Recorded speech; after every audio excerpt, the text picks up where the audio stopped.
Loyal RCB fans நினச்சிப்பாங்க, யோ இப்போ தானே நாங்கள் ஜெயிச்சுட்டு வந்துக்கிட்டு இருக்கிறோம், அதுக்குள்ளே என்னையா மேட்ச்சு, கொஞ்சம் சந்தோஷமாக இருக்கக்கூடாதான்னு யோசிப்பாங்க. இல்லை அப்படி கூட யோசிக்க மாட்டாங்க. இப்படி யோசிப்பாங்க, எப்பா இப்போ தானப்பா ஜெயிச்சிட்டே வந்துட்டுருக்குறோம், கொஞ்சம் சந்தோஷமாக இருக்கக்கூடாதா, உடனே ஹோமில் ஒரு மேட்ச்சை போட்டு விட்றீங்க அப்படின்னு நினைப்பாங்க. ஆமாம், ஆர்சிபிக்கு ஹோமில் கண்டம் இப்படின்னு இருந்துக்கிட்டு இருக்குது இல்லை. ஆனால் இந்த வருஷம் ஆர்சிபி ஃபேன்ஸ் நீங்கள் நினைக்கிறீங்களா, அந்த ஹோமில் கண்டம் அப்படிங்கிறது எங்களுக்கு போன மேட்ச்சில் நடந்துச்சு, ஜிடி கிட்ட தோற்றோம், பட் இந்த தடவை அப்படிலாம் இல்லை, நாங்கள் இந்த தடவை கண்டிப்பாக ஜெயிப்போம் அப்படிங்கிற மாதிரி ஏதாவது யோசிக்கிறீங்களா? இந்த தடவை அந்த 18வது வருஷம் 18வது ஜெர்சி நம்பர், ஸோ எல்லாமே நம்ம பக்கம், கப்பும் நம்ம பக்கம் அப்படின்னு யோசிக்கிறீங்களா? தெரியல, பார்ப்போம். பட் மோத போகிறது டெல்லி கேபிட்டல்ஸ் கூட மோத போகிறாங்க அப்படிங்கிறதுனால இந்த மேட்ச்சில் சுவாரஸ்யம் கம்மியாக இல்லை, ரொம்பவே அதிகமாகவும் இருக்க போது, அது சந்தேகமும் கிடையாது. ஸோ யார் ஜெயிப்பாங்க, டெல்லி கேபிட்டல்ஸா ராயல் சேலஞ்சர்ஸ் பெங்களூரா அப்படிங்கிற கேள்வியோட, தினேஷ் கார்த்திகா ஹேமங் பதானியா அப்படிங்கிற கேள்வியோடவே நான் இந்த கிரிக்கானந்தா ஷோ ஆரம்பிக்கும் போது நம்ம இந்த ஐபிஎல் 2025 கிரிக்கானந்தாவும் தெக்கத்தலாம் சேர்ந்து கேள்விகளை கேட்டு பரிசுகளை வழங்கிக்கிட்டு இருக்கிறோம் ஒவ்வொரு ப்ரிவியூ மேட்ச்சு வீடியோலையும். ஸோ அந்த வகையில் இந்த மேட்ச்சில் நான் கேட்க போகிற கேள்வி என்னென்னா, இந்த மேட்ச்சில் ஜெயிக்க போகிறது யார், அப்புறம் player of the match award வாங்க போகிறது யார். ஸோ சிம்பிள் கேள்வி தான், இந்த மேட்ச்சில் யார் ஜெயிப்பா, யார் player of the match award வாங்குவா அப்படின்னு சரியாக ப்ரிடிக்ட் பண்ணி கீழே வந்து கமெண்ட் பண்ணுங்கள். சரியாக கமெண்ட் பண்ணுற நிறைய பேர்லேருந்து நான் ஒருத்தவரை சூஸ் பண்ணி அவருக்கு டெக்கத்தலானோட பரிசு கொடுப்பேன். நிறைய பேர் வந்து கிரிக்கானந்தா ரொம்ப நன்றி உங்களோட டெக்கத்தலான் பரிசுக்குன்னு மெசேஜ் பண்ணிட்டு இருக்கீங்க. நிறைய பேருக்கு பரிசுகள் ரிசீவ் ஆக ஆரம்பிச்சிருக்குது. ஸோ ஐபிஎலோட பரிசுகள் எல்லாமே வந்து அடுத்தடுத்த வாரங்களில் உங்களுக்கு அப்படியே டெலிவரி செய்யப்படும். சரி, ஓகே, நம்ம ப்ரிவியூகளை போகலாம். மறக்காமல் சப்ஸ்கிரைப் பண்ணிடுங்க. ஓவருக்கு 6 பால் தான், ஆனால் நோ பால் போட்டால் 7 பால்.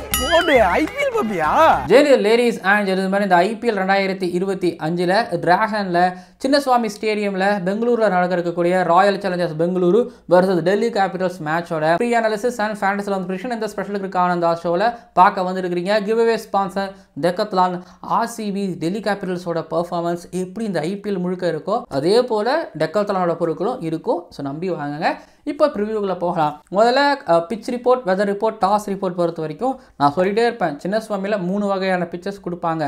ஒன்று ஃப்ளாட்டாக ரோடாக இருக்கும், இன்னொன்று நல்ல கிரிப்பு கிடைக்கும் பட் ஸ்கோரும் பண்ண முடியும், மூணாவதாக ஸ்பைசியான விக்கெட் கொடுப்பாங்க. ஆர்சிபி வர்சஸ் ஜிடி மேட்சோட விக்கெட் நீங்கள் பார்த்தீங்கன்னா அது கொஞ்சம் என்ன சொல்ல ஸ்பைசியான கொஞ்சம் உயிர் இருக்கிற விக்கெட் தான். கிராஸ் விட்டுருப்பாங்க, ஏன்னா உங்களுக்கு பெங்களூரில் வந்து ஆட்டோமேட்டிக்காகவே அந்த இருக்கக்கூடிய கண்டிஷன்ஸ்னால சீதோஷ நிலையினால உங்களுக்கு கிராஸ் வளர்த்து விடலாம். ஸோ வளர்த்து விட்டுருக்குறாங்க. இந்த 3 டைப்ஸ் ஆஃப் பிட்ச் தான் கிடைக்கும். பட் போன மேட்ச்சில் அப்படி கிடைச்சது. இந்த மேட்ச்சில் உஷாராகி என்ன பண்ண போகிறாங்க, அதே வகையான பிட்ச் கொடுப்பாங்களான்னா நான் நினைக்கிறேன் நின்று வரக்கூடிய பிட்ச் இருக்க வாய்ப்பு கிடையாது. ஆனால் ரோடு ஓகேங்களா, நல்லா ரோடு, அப்படி இல்லைனா வந்து ஸ்பைசியான விக்கெட்டு. ஸ்பைசியான விக்கெட்டை விட இப்போ ஆர்சிபி ஜெயிக்கணும் அப்படின்னா அவங்களுக்கு கொஞ்சம் நின்று வரக்கூடிய விக்கெட்டை விட ரோடு விக்கெட் இருந்தால் நல்லது, இல்லைனா ஸ்பைசியான விக்கெட்டுங்கிறதே நல்லது. இது டிசிக்குமே அப்படியே பொருந்துவான்னு கேட்டிங்கன்னா கண்டிப்பாக டிசிக்கு அப்படியே பொருந்தும். ஏன்னா ஃப்ரேசர் முகருக்கு ஒரு பக்கம் ஃபேஃப் டு பிளேசஸ் இவங்கெல்லாம் கொஞ்சம் ரோடு இருந்தாலும் ஓகே, கொஞ்சம் மாதிரி ஸ்பைசியான விக்கெட் இருந்தாலும் ஓகே. ஸோ என்னை பொறுத்த வரைக்கும் ஸ்பைசியான விக்கெட் கிடைக்கும், இல்லைனா ரோடு கிடைக்கும். ஸோ டாஸை பொறுத்த வரைக்கும் பார்த்தீங்கன்னா இப்போ டிசியும் ஆர்சிபியுமே ஒரே மாதிரி தான் இருக்கிறாங்க. அவங்களுக்கு டாஸை டிபெண்ட் பண்ணி அந்த டீம் கிடையாது. அவங்களோட அப்ரோச் வந்து 20 ஓவர்லையும் ஃபர்ஸ்ட் இன்னிங்ஸோ செகண்ட் இன்னிங்ஸோ ஒரே மாதிரி தான் இருக்குது. அப்படிங்கிறதுனால டாஸ் பிரச்சனை கிடையாது. அப்படியுமே நோண்டி கேட்டாலும் எனக்கு டாஸ் இந்த 2 டீமுக்கும் பிரச்சனை கிடையாது. ஃபஸ்ட்டு பேட்டிங் பண்ணால் இவங்க ஒரு என்ன சொல்கிறது ஒரு கால்குலேஷன் தான் ஆடுறாங்கிறதால அதே அப்ரோச்சில் ஆடுறாங்க. சேசிங் போனாலும் அவங்களோட அப்ரோச் அப்படி தான் இருக்குது. ஸோ டாஸ் இந்த மேட்ச்சில் பெருசாக வித்தியாசத்தை ஏற்படுத்தாதுன்னு நினைக்கிறேன் ஒன்று. பட் ஆனால் ஃபஸ்ட்டு பேட்டிங் பண்ணி 250 260 எடுத்துகிட்டு போனால் வேணால் உண்டு. அப்படிங்களா, ஃபஸ்ட்டு பேட்டிங் பண்ணி 230 220 மேபி பத்தாது. விக்கெட் ஒரு ரோடாக இருக்கும் பட்சத்தில்.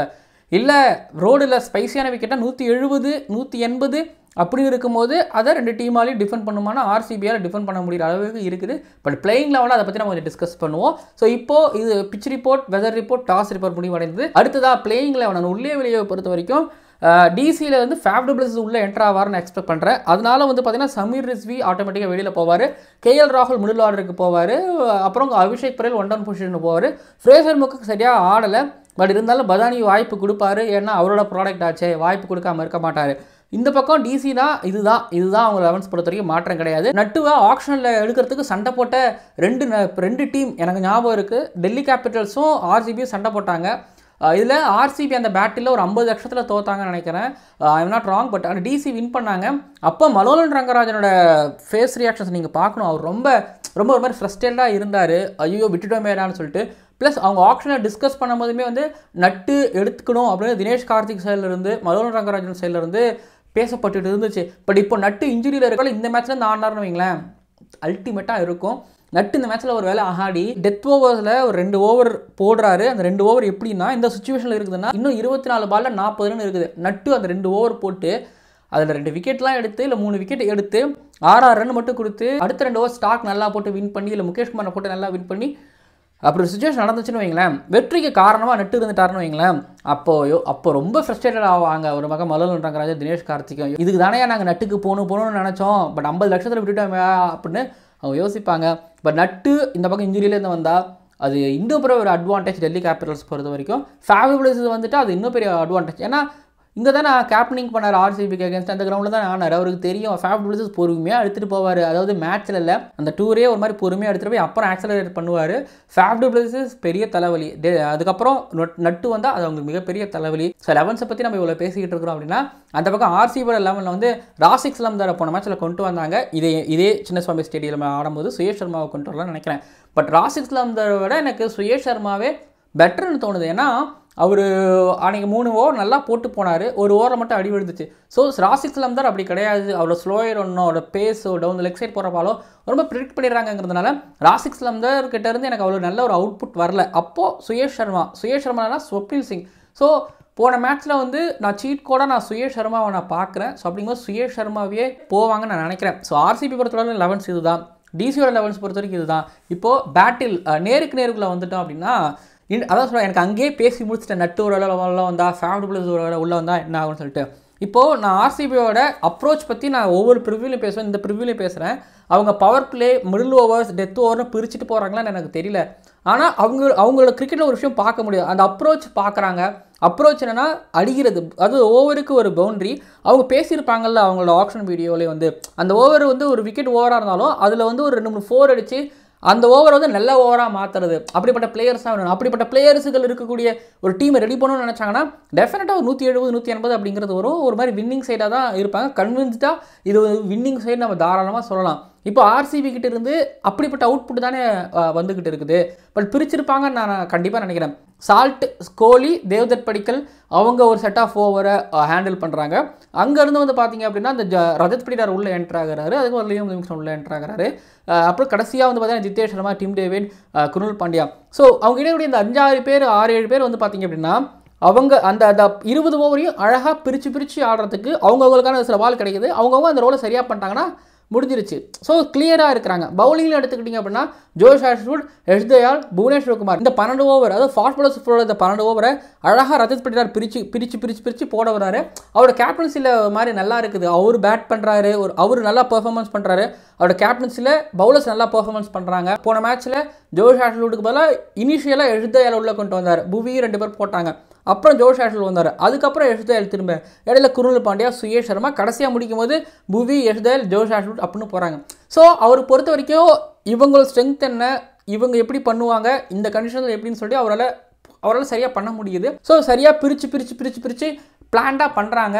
ஸோ டீமுக்கான டார்கெட் என்னவா இருக்குது கொடுக்கலாம் அப்படிங்கிறதையும் ஆப்போனன்ட் டீமை எந்த அளவுக்கு சுருட்டணும் அப்படிங்கிறதையும் பிளான் ரொம்ப சரியாக பண்ணியிருக்காங்க. இப்போ டிசி எடுத்துக்கிட்டிங்க அப்படின்னா எனக்கு அபிஷேக் பரல் போன மேட்ச்சில் ஆனது ஒரு மாதிரி முகேஷ் சௌத்ரி விட்டு செம்மையாக அடித்தார். பட் கேஎல் ராகுல் மேலே கீழே எங்கே வேணாலும் ஃப்ளெக்சிபிளாக ஆடுறாரு. ஃபேவ் பிளேஸர்கிட்டேருந்து ரன்ஸ் வரவும் செய்யுது. பட் ஃப்ரேசர் முகருக்கு மட்டும் தான் பிரச்சனை அப்படின்னா கீழே வந்து பார்த்தீங்க அப்படின்னா அக்சர் பட்டேல் அவர் ஆக்சலர் எடுத்துறாரு, சமீர் ரிஷி ஆக்சலர் எடுத்துறாரு. ஸோ என்னன்னா இவங்க எல்லாருமே நின்று எனக்கு ஆடலை, எனக்கு ஒரு நின்று ஒரு 7 ரன் அது தேவைப்படலை. 30 ரன் அடிக்கிறோம், வந்த முதல் பால்லேருந்து அடிக்கிறோம், கம்மி பாலில் அதிக ரன் அடிக்கிறோம் அப்படிங்கிறது தான் தேவை, அதை நாங்கள் கொடுக்குறோம். ஆனால் எனக்கு சிஎஸ்கே மேட்ச்லையுமே தோணுது என்னன்னா ஒரு 200 ரன்னுக்கு மேலே வர வேண்டியவங்க கம்மியாகிட்டாங்க. 220 வர வேண்டியது ஒரு கடைசி ஒரு 2-3 ஓவரில் வந்து பார்த்தீங்க அப்படின்னா டிசி கோட்டை விட்டுட்டாங்க. ஸோ அதுதான் டிசியோ. இப்போ டிசியில் எனக்கு தெரிஞ்சு மேலே ஒரு ஃப்ரேசர் முகருக்கு சரியாக பண்ணலை. ஃபேவ் பிளேஸிங் இனிஷியலாக எடுத்துட்டோம் அப்படின்னா திரும்ப இந்த டீமோட பேட்டிங்லாம் சேர்ந்து எவ்வளோ ஸ்கோர் அடிப்பாங்க. இப்போ அசுதோஷ் கீழே இருக்கிறாரு, அது உங்களுக்கு பெரிய கான்ஃபிடன்ட். பட் அவங்க எல்எஸ்ஜி கிட்டையுமே சரிஞ்சாங்க, சிஎஸ்கே கிட்டையுமே இடையில சரிஞ்சாங்க. ரொம்ப அடித்தது டாமினேட் பண்ணதுன்னா அவங்க எஸ்ஆர்எச் மட்டும் தான் டாமினேட் பண்ணாங்க. ஸோ இப்போ எனக்கு டிசியை பொறுத்த வரைக்கும் அவங்களுக்கு பேட்டிங்கில் ஒரு அஷ்யூரன்ஸ் இருக்கான்னா கொஞ்சம் டவுட்டு. பட் பவுலிங்கில் சொல்லுவேன், தாராளமாக சொல்லுவேன். என்ன மோஹித் சர்மா மட்டும் கொஞ்சம் லூப் ஹோலாக இருப்பார். மோஹித் சர்மா வெளியில் வச்சுட்டு நட்டு உள்ளே வந்தாங்கன்னா அவங்க டீம் பர்ஃபெக்ட். பவுலிங்காலேயே அவங்க ஜெயிப்பாங்க. ஏன்னா அவங்க கிட்ட இருக்கக்கூடிய பவுலிங் அட்டாக் அப்படி ஒரு மாதிரி சாலிட். இந்த ஸ்பின்னில் அக்சர் பட்டேல், குல்தீப் யாதவ் இந்த பக்கம் ஸ்டார்க்கு முகேஷ் குமார் நட்டு இப்படி வந்துருவாங்களே. ஸோ அப்படி இருக்கும்போது இவங்களெல்லாம் கண்ட்ரோல் பண்ணவே முடியாது அப்படிங்கிற மாதிரியான ஒரு பவுலிங் அட்டாக் வச்சுருக்காங்க. ஸோ இது ரெண்டு டீமோட ப்ரொஃபைலும் கூட வச்சுக்கலாம். இப்போ பேட்டில் எடுத்துக்கிட்டிங்க அப்படின்னா இந்த டீமில் அவங்க பேட்டில் தெரியுங்க, குல்தீப் யாதவ் விராட் கோலி அந்த பேட்டில் plus Starc versus Virat Kohli. ஏன்னா விராட் கோலி வந்து போன மேட்ச்சில் ட்ரெண்ட் போல்ட்டு அதை தாண்டி வந்து பார்த்தீங்கன்னா பும்ராவெல்லாம் அடித்தது வந்து இப்போ தான் புதுசாக ஏதோ விராட் கோலி வந்து அடிக்கிற மாதிரி இருக்குது. ஸோ புதுசாக வந்து ஒரு பிளேயர் மாதிரி விளாட்றாரு. அந்த ஆரஞ்சு கேப்பை திரும்பவும் எடுத்துருவாரோன்னு எனக்கு தோணுது. பட் இப்போ தான் நல்ல கிளாஷே ஆரம்பிக்குது. இப்போது நீங்கள் பாருங்கள், ஸ்டார்க்கு முகேஷ் குமார் ஆரம்பிப்பாங்க.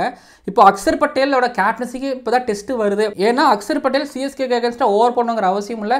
இதுக்கு முன்னாடி மேட்ச்லேயுமே வந்து ஓவர் போடணுமா வேணாமா அப்படிங்கிற குழப்பம்லாம் கிடையாது, தேவைப்படலை. இப்போ அக்சர் பட்டேல் இந்த தடவை பவர் பிளேயில் வந்து ஓவர் போட்டாக வேண்டிய நிலைமையில் இருக்கிறாரு. ஏன்னா அங்கே வந்து ஒரு கோலி சால்ட்டு செட்டில்டு ஆகிட்டாங்க அப்படின்னா காலி. பவர் பிளேயில் விக்கெட் விடாமல் இவங்க அடிச்சிட்டாங்கன்னா, ஸ்டார்க்கை விக்கெட் கொடுக்காம அடிச்சிட்டாங்க அப்படின்னா, முகேஷ் குமாரையும் அடிச்சிட்டாங்க அப்படின்னா திரும்ப அக்சர் பட்டேல் அந்த குல்தீப் யாதவ் மிடில் ஓவருக்கு வருவாங்க. அப்போ அவங்களுக்கு ஒரு ப்ரெஷரை போடலாம். அப்போ ப்ரெஷரை போடும்பொழுது ரஜத் படிடார், ஜிதேஷ் சர்மா, தேவ்தத் படிக்கல் இவங்கெல்லாம் ஃப்ரீ ஃப்ளோவாக ஆடுவாங்க. ஸோ இவங்க ஃப்ரீ ஃப்ளோவாக ஆடும்போது இன்னும் டெத் ஓவரில் டிம் டேவிட்டுக்கு குல்தீப் யாதவ் கொண்டு வரணுமா இல்லைனா அக்சர் பட்டேலை கொண்டு வரணுமா? இப்போ டிம் டேவிட் அடிக்கிற ஒவ்வொரு சிக்ஸருமே இங்கே வின் ஆர் லாஸ் அது சூஸ் பண்ணுது. ஸோ டிம் டேவிட்டுக்கு ஸ்பின்னா இல்லை ஃபாஸ்ட்டு போனால் அதாவது நட்டு இல்லை ஸ்டார்க் வர்சஸ் டிம் டேவிட், ரெண்டு ஆஸ்திரேலியன் பிளேயர்ஸ் அந்த இதில் ஃபைட் இருக்கும். முகேஷ் குமாரும் சரி மோஹித் சர்மாவும் சரி, ஒருவேளை அவங்களோட யார்க்கர் மிஸ் ஆகுதுன்னா சிக்ஸஸ் ஆகும், மிஸ் ஹிட் ஆகுதுன்னா அவுட் ஆவாங்க. 50-50 தான். கீழே குருல் பாண்டியா வேறு வராரு. ஸோ இவங்களோட பேட்டிங் டெப்த்து டிசியோட பவுலிங் அட்டாக்கை சமாளிக்க முடியுங்கிறதாண்டே அட்டாக் பண்ணி ஆட முடியும். அப்ரோச்சுமே அப்படி தான் இருந்துகிட்டு இருக்கு. ரஜத் படிடார் வெறும் ஸ்பின்னை மட்டும் ஆட மாட்டாரு. ரஜத் படிடார் ஃபாஸ்ட் பவுலிங்கையும் ஆடுறாரு, ஸ்பின்னையும் ஆடுறாரு. இல்லை ஜிதேஷ் சர்மான்னு ஒருத்தவரை எனக்கு தினேஷ் கார்த்திகை ஞாபகப்படுத்துறாரு. அக்ராஸ் வந்து ட்ரெண்ட் போல்ட்டோட பால் ஃப்ரண்ட் ஆஃப் ஸ்கொயர்லையும் ஃபைன் லெக்லேயும் அடிக்கிறாருன்னா பார்த்துக்கோங்க. ஸோ ஓவரால் எடுத்துக்கிட்டிங்க அப்படின்னா ஆர்சிபியோட பேட்டிங் வந்து டிசியோட பவுலிங்கை அட்டாக் பண்ணி ஆட முடியும், சமாளிக்க முடியல, அட்டாக் பண்ணி ஆட முடியும். பட் ஸ்டார்க்கோட ஓப்பனிங் ஸ்பெல் தாங்க மேட்ச்சே. ஓப்பனிங் ஸ்பெல்லில் விராட் கோலி அதை விட சால்ட்டு தேவ்தத் படிக்கல் ஒரு டெமாலிஷ் பண்ணணும். சும்மா அதாவது ஒரு விக்கெட் 2 விக்கெட் எடுத்துகிட்டு அடுத்து ப்ரீத்திங் ஸ்பேஸ்லாம் கிடையாது. ஏன்னா அவங்க ப்ரீத்திங் ஸ்பேஸ் எடுக்க மாட்டாங்க. விக்கெட் விழுந்துச்சுன்னா அடுத்த வெரி ஃபஸ்ட்டு பால்ல இருந்து தேவ்தத் படிக்கலோ ரஜத் படிக்கலோ எல்லாரும் அடிக்கிறாங்க. ஸோ அப்படிங்கும்போது ஸ்டார்க்கோட ஸ்டார்ட் ப்ளஸ் நான் ஹர்திக் பாண்டியோட கேப்டன்சி மாதிரி அண்ட் மும்பை இந்தியன்ஸோட பவுலிங் மாதிரி இருக்காது. அக்சர் பட்டேல் கொஞ்சம் நிறைய யோசிப்பார், கொஞ்சம் பண்ணுவார், பவுலர்ஸ்லாம் கொஞ்சம் யோசிப்பாங்க அப்படி தான் எக்ஸ்பெக்ட் பண்ணுறேன். பார்ப்போம் என்னென்ன பண்ணுறாங்கன்னு சொல்லிட்டு. அடுத்ததான் டிசியோட பேட்டிங், அந்த பக்கம் ஆர்சிபியோட பவுலிங். நீங்கள் இதுக்குள்ளே வந்துட்டீங்க அப்படின்னா நான் சொல்கிறது எனக்கு இப்போவும் டிசியோட பேட்டிங் டாப் ஆடுற மேலே எனக்கு கொஞ்சம் ஒரு மாதிரி சந்தேகம் வைக்க தான் செய்கிறேன். பட் கேஎல் ராகுல் அவரோட சொந்த ஊர், அவருக்கு தெரியும் என்ன பண்ண போகிறாருன்னு பொறுத்திருந்து பார்க்கலாம். But middle overs grill Pandya, Suyash Sharma அப்படின்னா மேலே எஸ் தயால், ஜோஷ் ஹேஸ்லூட், அப்புறம் புவனேஸ்வர் குமார் யார் எப்போ மாறி வருவாங்கன்னு தெரியல. ஆனால் குத்தி அடித்து லைன் லெங்த்தில் ஏற்றிக்கிட்டே இருப்பாங்க. ஃப்ரேசர் முகர்க் ஆஸ்திரேலியன், ஜோஷ் ஹேஸ்லூட் ஆஸ்திரேலியன். ஸோ ஃப்ரேசர் முகர் மட்டும் நீங்கள் அடிச்சிட்டாருன்னா டிசி கண்டிப்பாக வின்னு அப்படிங்கிற மாதிரி சொல்லலாம். ஸோ ஃப்ரேசர் முகருக்கு ஒரு பக்கம் அப்படின்னா Faf du Plessis, Josh Hazlewood, CSK, RCB அந்த பந்தம் நெட்ஸில் ஆடி இருப்பாங்க. அதாங்க ஃபேஃப் டு பிளஸஸ் இங்கே லீடு எடுக்கணும். புவி அடிக்கிறதையாக இருக்கட்டும், ஜோஷ் ஹேஸ்லூட் அடிக்கிறதா இருக்கட்டும், பேட்டிங்கில் அவர் லீட் பண்ணணும் ஒரு பக்கம் அப்படின்னா. கீழே வந்து உங்களுக்கு ஸ்டப்ஸு இன்னும் எனக்கு பெருசாக ஏதோ கீழே வந்து ஸ்டப்ஸு அண்ட் அக்சர் பட்டேல், அதாவது சுயேஷ் சர்மா, குருல் பாண்டியா, அப்புறம் வந்து Josh Hazlewood, Bhuvneshwar Kumar, S Dayal. So இதில் எஸ் தயாலோட டெத் ஓவர்ஸ்லாம் நிறைய yorkers outside off balls வரும். இன்கேஸ் அது மிஸ் ஆகுதுன்னா அங்கே பிரச்சனை. புவனேஸ்வர் குமார் நிறையாக்கு டெத் ஓவர்ஸில் யார்க்கர்ஸ் போடுவார், சில பல ஃபுல் டாஸ் போடுவார், ஏன்னா அடித்து அவுட் ஆகிறதுக்காக. ஜோஷ் ஹேஸ்லூட் டெத் ஓவர்ஸ் எனக்கு கொஞ்சம் பயம் இருந்துகிட்டு இருக்கு, ரன்ஸ் நிறைய லீக் பண்ணிடுவாருன்னு சொல்லிட்டு. ஓவரால் நியூ பாலில் ரன்னையும் அடிச்சுட்டு விக்கெட்டையும் விடாமல் இல்லை ஒரு விக்கெட்டை விட்டுட்டு அப்புறம் ரன்னை மட்டும் அடிச்சுட்டே போனாங்கன்னா டிசி வின் பண்ணிடுவாங்க. எனக்கு தெரிஞ்சு பவர் பிளே தாங்க ரொம்ப முக்கியம். இங்கே ஸ்டார்க்கை எப்படி ஆர்சிபி சமாளிக்க போகிறாங்க, அங்கே ஆர்சிபியோட Josh Hazlewood, Bhuvneshwar Kumar, S Dayal இவங்களை எப்படி சமாளிக்க போகிறாங்க டிசி. ஸோ பவர் பிளேயில் ஆல்மோஸ்ட் மேட்ச் இப்போலாம் உறுதியாகிறது. ஆனால் இந்த பக்கத்தில் டிசிக்கு அப்படி ஒரு அழுத்தம் வரல, அந்த டெத் ஓவரில் போட்டு பண்ணணும்னு சொல்லிட்டு வரல. பட் ஆர்சிபி ஒரு அந்த அழுத்தத்தெல்லாம் கொடுத்துட்டாங்கன்னா வின்னு தான். பட் என்னை பொறுத்த வரைக்கும் இந்த மேட்ச்சு ஆர்சிபியோட ஹோம் கிரவுண்டு அப்படின்னு சொல்லும் போதே கண்டிப்பாக ஆர்சிபி ஜெயிக்க மாட்டாங்க. நான் நம்புகிறேன் ஆர்சிபி ஜெயிப்பாங்கன்னு. 52% ஆர்சிபி ஜெயிக்கிறதான சான்ஸ் இருக்குது. அண்ட் டெல்லி கேபிட்டல்ஸ் 48% ஜெயிக்கிறதான சான்ஸ் இருக்குது. பட் நட்டுலாம் உள்ளே வந்தால், ஃபேஃப்லாம் உள்ளே வந்தால் அந்த வின்னிங் பர்சன்டேஜ் கொஞ்சம் மாற்றம் இருக்கலாம்னு நினைக்கிறேன். பட் நான் ஸ்டிக் பண்ணுறேன், நான் ஆர்சிபியோடவே போகிறேன், ஆர்சிபி ஜெயிப்பாங்கன்னு. நீங்கள் கீழே வந்து கமெண்ட் பண்ணுங்கள் யார் ஜெயிப்பாங்கன்னு சொல்லிட்டு. இந்த மேட்சோட ப்ரீ அனாலிசிஸ் இதோட நிறைவடைகிறது. இப்போ அடுத்ததாக ஃபேண்டசி 11 ப்ரெடிக்ஷன் பொறுத்த வரைக்கும் நான் பவுலிங்கில் ஸ்டார்க், ஜோஷ் ஹேஸ்லூட், குல்தீப் யாதவ் பிக் பண்ணுறேன். அப்புறம் ஆல்ரவுண்டரில் அக்ஷர் பட்டேல், குருணால் பாண்டியா உங்களை பிக் பண்ணுறேன். பேட்டிங்கில் Virat Kohli, Faf du Plessis, Rajat Patidar, Ashutosh Sharma pick பண்ணுறேன். விக்கெட் கீப்பிங்கில் கேஎல் ராகுல், ஜிதேஷ் சர்மா பிக் பண்ணுறேன். இப்போ என்னோட டீமில் பாருங்கள், ஓப்பனர் ஃபேஃப், இங்கே ஓப்பனர் கோலி, இங்கே நம்பர் 4ல் கேஎல் ராகுல், ரஜத் பட்டிதார், அதாவது 1 டவுன்லேயும் நம்பர் 4லேருந்து ஒருத்தவர். அப்புறம் 5, 6லேருந்து நான் அக்ஷர், அங்கே 5, 6லேருந்து லியம் வில்லியம்ஸ்னா ஜிதேஷ் சர்மா. அப்புறம் அசுதோஷ் சர்மாவை எனக்கு கொஞ்சம் தேவைப்படுது, பின்னாடி கொஞ்சம் அடிப்பார் டெத் ஓவர்லங்க தான் அவரை பிக் பண்ணுறேன். அப்புறம் ஸ்டார்க்கு இல்லை விப்ராஜை போன மேட்ச் பயன்படுத்தினாரே அக்ஷர் பட்டேல், அதே போல் இந்த மேட்ச்சில் பயன்படுத்துவாரா? நிறைய லெஃப்ட் ஹேண்டர்ஸ் வராங்கிறதுனால தெரியல, பாப்பா. பட் ஸ்டார்க்கை பிக் பண்ணுறேன், குதிப்பாக பிக் பண்ணுறேன். உங்களுக்கு விப்ராஜ் மேலே நம்பிக்கை இருக்குன்னா ஒரு டீமில் விப்ராஜ் போட்டு அசுதோஷ் சர்மாவை நீங்கள் கழட்டி விடனாலும் நீங்கள் கழட்டி விட்டுக்கோங்க, ஓகேங்களா? அப்புறம் அந்த பக்கத்தில் நான் குருணால் பாண்டியா எடுத்து வைக்கிறேன், பேட்டிங் ஒரு பவுலிங்கில் ஒரு நம்பிக்கை வச்சு. அப்புறம் ஜோஷ் ஹேஸ்லூட்டையும் நான் வந்து பிக் பண்ணியிருக்கேன். எஸ் தயால் பிக் பண்ண முடியல, ஓரளவு குருணால் பாண்டியாவை போயிருக்கலாமே, எனக்கு ஒரு ஸ்பின்னர் தேவைப்படுறாங்கிறதுனால நான் குருணால் பாண்டியாவை பிக் பண்ணியிருக்கேன், ஓகேங்களா? இதுதான் என்னோட டீமு. அப்புறம் கேப்டன் அண்ட் வைஸ் கேப்டனை பொறுத்த வரைக்கும் விராட் கோலி ஒருத்தவராக நீங்கள் போட்டுக்கலாம். விராட் கோலியை நீங்கள் கேப்டனா வைஸ் கேப்டனா இது வேணாலும் போட்டுக்கலாம். ரஜத் பட்டிதார், விராட் கோலி 2 பேரும் நீங்கள் ட்ரை பண்ணி பாருங்கன்னு நான் சொல்லுவேன். குருணால் பாண்டியாவை ட்ரை பண்ணிட்டீங்கன்னா அது உங்களோட தைரியம். ஒரு நாள் மேட்ச் நல்லா போடுவார், அடுத்த மேட்ச் சொதப்புவார், ஒரு ஓவர் நல்லா போடுவார், அடுத்த ஓவர்லேயும் சொதப்புவார்.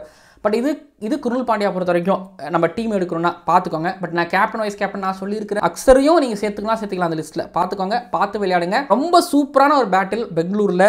டெல்லி கேபிட்டல்ஸ், ஆர்சிபி, யார் ஜெயிக்க போகிறாங்க பொறுத்திருந்து பார்க்கலாம். மேட்ச் முடிஞ்சதுக்கப்புறம் ஒரு 1.5 மணி நேரத்தில் உங்களை ரிவ்யூவில் நான் சந்திக்கிறேன். பார்க்கலாம். அடுத்த வீடியோக்குள்ள மறக்காமல் சப்ஸ்கிரைப் பண்ணுங்கள். ஓவருக்கு 6 பால் தான், ஆனால் நோ பால் போட்டால் 7 பால். ஐபிஎல் பப்பியா?